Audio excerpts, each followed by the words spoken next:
Köşele uşaq olaydım, nənəmgildə qalaydım. Köşele uşaq olaydım, babamdan pul alaydım. Köşele uşaq olaydım, nənəmgildə qalaydım. Köşele uşaq olaydım, nə istədim alaydım.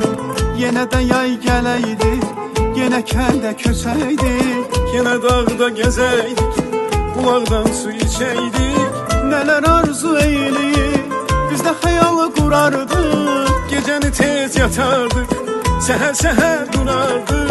Köşele uşaq olaydım, nənəmgildə qalaydım. Köşele uşaq olaydım, babamdan pul alaydım. Köşele uşaq olaydım, nənəmgildə qalaydım. Köşele uşaq olaydım, nə istədim alaydım.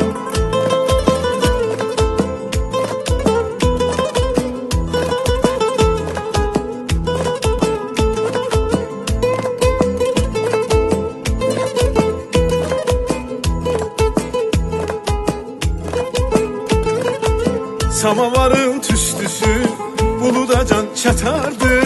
O kadar oynayardı, üst başımız batardı. Babam ocak yandırıp bize meyve dererdi. Yığılardı komşular, nenem süfre sererdi. Köşele uşaq olaydım, nənəmgildə qalaydım. Köşele uşaq olaydım, babamdan pul alaydım. Köşele uşaq olaydım, nənəmgildə qalaydım. Köşele uşaq olaydım, nə istədim alaydım.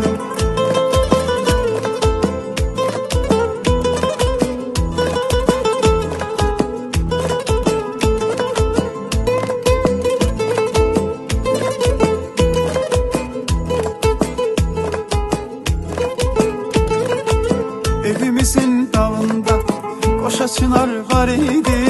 Mənim uşaqlığımda qalan yadigar idi. Heyf ötən zamanlar yada düşər bir anlıq. Daha tapılmır indi o vaxtki mehribanlıq. Köşele uşaq olaydım, nənəmgildə qalaydım. Köşele uşaq olaydım, babamdan pul alaydım. Köşele uşaq olaydım, nənəmgildə qalaydım. Köşele uşaq olaydım, nə istədim alaydım. Köşele uşaq olaydım, nənəmgildə qalaydım. Köşele uşaq olaydım, babamdan pul alaydım. Köşele uşaq olaydım, nənəmgildə qalaydım. Köşele uşaq olaydım, nə istədim